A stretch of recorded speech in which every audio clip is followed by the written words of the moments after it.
ये तो छोटा सा ट्रेलर है, अब आगे को तैयार रहो। 100 हूर तुम्हारी जन्नत में कर लेंगी सब सत्कार कहो, 100 हूर तुम्हारी जन्नत में कर लेंगी सब सत्कार कहो। ये धरती रण में दुश्मन का कोई एहसान नहीं रखती, जुगनू की दौड़ी झुक जाए ऐसे दिन मान नहीं रखती। क्या बात। और 2 लाइन पर आपकी तालियां जरा करगिल टाइगर हिल तक पहुंच जाए, मुझे अच्छा लगेगा, मैं राजस्थान गा रहा हूं। ये धरती रण में दुश्मन का कोई एहसान नहीं रखती, जुगनू की दौड़ी झुक जाए ऐसे दिन मान नहीं रखती। और सीमा पर दुश्मन की जाकर जो मां का दूध लजा आए, भारत मां ऐसी कोई भी कायर संतान नहीं रखती, भारत मां कोई भी ऐसी कायर संतान नहीं रखती। क्या बात।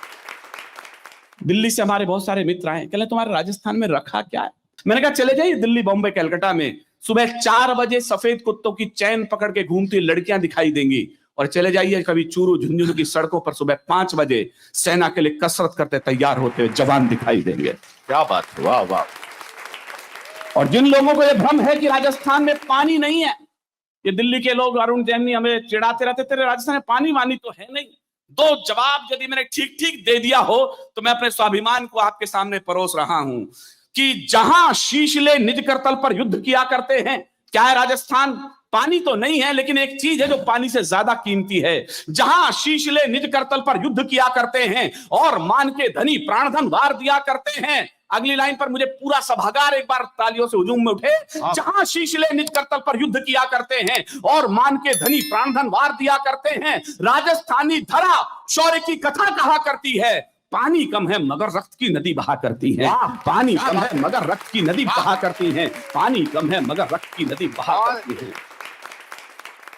करगिल के युद्ध से लेकर 22 जनवरी तक लेकर के देश एक नए परिवर्तन की लहर देख रहा है। लोगों ने कहा कुछ परिवर्तन लगता है क्या? मैंने कहा 22 जनवरी का भी समझ लो और देश के क्रांति का, कश्मीर का परिवर्तन भी समझ लो। हम नए युग का यहां निर्माण करने चल पड़े हैं।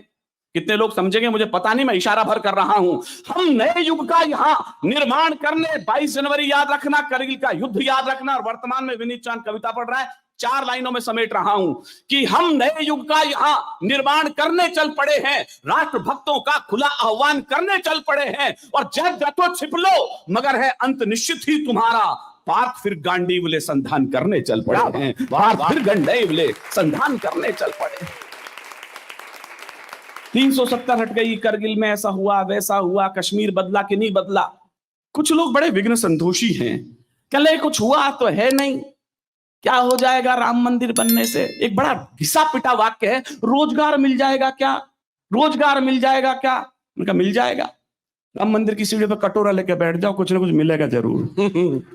क्यों नहीं मिलेगा?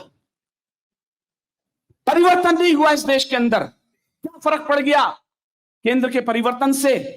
क्या आपने पिछली 15 अगस्त पर पहली बार कश्मीर में एक एक शिकारे पर तिरंगा फहरता हुआ देख लिया कि नहीं देख लिया? क्या यह परिवर्तन छोटा है? जिस लाल चौक पर जाने के लिए कमांडो दस्तों की जरूरत पड़ती थी, यदि वहां पर आपका भी कोई व्यक्ति जाता है यात्रा लेकर के तो तिरंगे से नहला दिया जाता उस पूरे घंटा घर को। आदरणीय मुख्यमंत्री जी, मेरे बारे में बहुत कुछ कहा गया कि श्रद्धेय अटल बिहारी वाजपेयी जी के साथ मैंने कई पाठ किया है लाल किले से, मोदी जी ने कई बार सुना है। मैंने राजनीतिक प्रतिबद्धताओं को अपने कंधों पर नहीं ढोया है। मेरे जीवन में एक ही सुख है सबसे बड़ा आज तक का, मैंने उसी टाइगर हिल के नीचे भी कारगिल में कविताएं पढ़ी हैं जहां 562 बेटों ने अपने खून से वंदे मातरम पहाड़ियों पर लिख दिया था। यह मेरे जीवन का सबसे बड़ा क्षण था। जी जी। लेकिन मैं बहुत अफसोस के साथ सूचना दे रहा हूं, जब मैं लद्दाख श्रीनगर एयरपोर्ट से उतरा दिल्ली एयरपोर्ट पर, तो एक वीडियो वायरल था मेरे मोबाइल के ऊपर। मुझे नहीं पता आप में से कितने लोगों ने वो देखा। मैं हैरत में हूं, हम किस कश्मीर के लिए मर रहे थे इतने दिन से, जिम्मेदार लोग बैठे हैं। कश्मीर के ऊपर हमने 3 प्रांतों का वित्तीय बजट खर्च किया है, उसके बावजूद यदि आप पाकिस्तान जिंदाबाद के नारे लगते हैं तो हमें विचार करना चाहिए कश्मीर किस दिशा में जा रहा था। उस वीडियो में मैंने देखा हमारे सैनिक बैरकों से लौट रहे हैं, कंधों पर राइफलें टंगी हैं और वहां के 14-14, 15-15 साल के लड़के उनके गालों पर तमाचे मार रहे हैं, लात मार रहे हैं उन सैनिकों को। कंधे पर राइफल टंगे हुए सैनिक कुछ बोल नहीं रहे थे। मैंने दिल्ली से पूछा ये हो क्या रहा है? घटना 10-15 वर्ष पुरानी हो गई। कल लगा रहे ये तो हमारे धैर्य की परीक्षा है, सैनिकों की धैर्य की परीक्षा है इस देश के सैनिकों की। मैंने कहा नहीं सर, ये कोई धैर्य की परीक्षा नहीं है। पिछले 70 सालों में राजनीति ने जो कायरता के बीच कश्मीर में बो दिए हैं, हमारी सेना को तमाचे के रूप में गालों पर खाने पड़ गए। क्या बात। हमारे बड़े कवि हरिओम पवार जी, मैंने उन्हें फोन किया तो उन्होंने कहा विनीत केवल 2 लाइन लिख पाया, गुस्से में हूं इस समय, पूरी कविता लिखूंगा तो उस दिन गा दूंगा इस देश में। आपको लगे जब सेना के गालों पर तमाचे लग रहे थे, ये बात तो हम कहना चाहते थे जो हरिओम जी ने कही है, तो मेरठ में भी हरिओम पवार जी आराम फरमा रहे हो तो आपकी तालियों की नींद में खलल डालें। सेना के गालों पर तमाचे और हरिओम जी लिखते हैं किसका खून नहीं खौलेगा, पढ़ सुनकर अखबारों में शेरों की गर्दन कटवा दी कुत्तों के दरबार। वाह, क्या बात। पहली बार हिंदुस्तान के रक्षा मंत्री ने घोषणा करी, हम हमेशा गोलियां खाते रहे, दिल्ली से आदेश लेते थे कि हमला करें कि नहीं करें। पहली बार देश के रक्षा मंत्री ने बयान दिया, एक भी गोली यदि पाकिस्तान की तरफ से चल जाए तो इधर से चलने वाली गोलियों की संख्या गिनी नहीं जानी चाहिए। यह परिवर्तन हुआ इस देश के अंदर।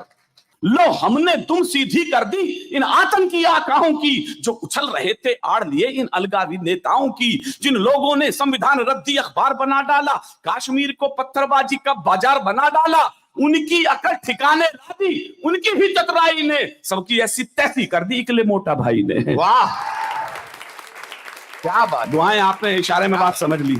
ये तो छोटा सा ट्रेलर है, अब आगे को तैयार रहो। 100 हूर तुम्हारी जन्नत में कर लेंगी सब सत्कार कहो, 100 हूर तुम्हारी जन्नत में कर लेंगी सब सत्कार कहो।